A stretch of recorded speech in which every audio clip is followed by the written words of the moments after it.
Hello, আসসালামু আলাইকুম। কেমন আছেন আপনারা সবাই? আলহামদুলিল্লাহ, আমি আপনাদের দোয়া ভালো আছি। আজকে আপনাদের জন্য নতুন একটা ভিডিও নিয়ে আসলাম। নতুন ভিডিওটা করার অনেক দিন ইচ্ছা ছিল, কিন্তু করা হয় নাই। আজকে ভাবলাম আপনাদের জন্য করেই ফেলি। এটা হচ্ছে ঘরে বসে খুব সহজে কিভাবে মিষ্টি দই তৈরি করবেন সেই রেসিপিটা আপনাদের সাথে আজকে আমি শেয়ার করব। সো আমাকে বেশি বেশি, আমি হচ্ছে আফরোজা রুমা আমার পেজ নেম। আমাকে লাইক কমেন্ট শেয়ার করে আমার পাশে থাকবেন, আমাকে সাপোর্ট করবেন যেহেতু আমি নতুন। তো চলুন কথা না বেরিয়ে শুরু করি। আমি এই ঘরের মিষ্টি দই তৈরি করার জন্য নিয়েছি এরকম একটা প্লেন ইয়োগার্ট, যেটাকে আমরা টক দই বলি, যেটা রান্নাতে ইউজ করা হয়।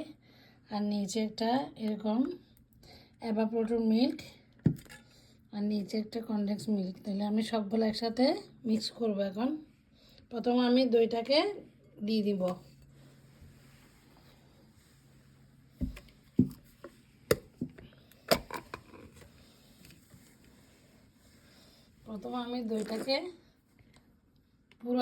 পুরা দইটাকে দিয়ে দিব। পুরাটা দেখতে পাচ্ছেন বন্ধুরা, পুরাটা দিয়ে দিলাম।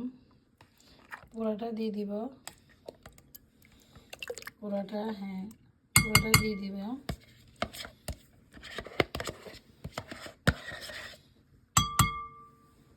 এখন আমি দিয়ে দিব কনডেন্স মিল্ক, হোল কনডেন্স মিল্কটা দিয়ে দিব, হোল পুরোটা। আমি যেভাবে আপনাদেরকে দেখাচ্ছি বন্ধুরা, ওইভাবে করে আপনারা যদি বানান, খুব সহজে, খুব ইজিয়েস্টভাবে আপনারা বানিয়ে ফেলতে পারবেন।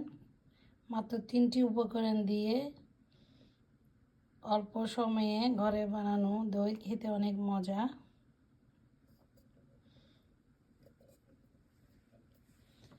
এখন আমি দিয়ে নিচ্ছি এভাপোরেটেড মিল্ক।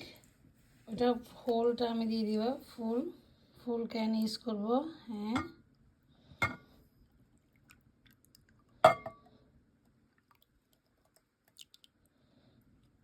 আমার এখন সবগুলা দেওয়া শেষ। এখন আমি সবগুলা হ্যান্ড উইক্সের সাহায্যে মিক্স করে নিব। আপনারা চাইলে বিটার মেশিন দিয়ে বিট করতে পারেন। আমার হাতের কাছে আছে এবং আমার থেকে বিটার ছিল। আমি খুব ইজিভাবে তৈরি করা দেখাচ্ছি। অনেকের কাছে হয়তো বিটার মেশিন নাও থাকতে পারে, সেক্ষেত্রে আপনারা এরকম একটা হ্যান্ড উইক্স দিয়ে মিক্স করে নেবেন।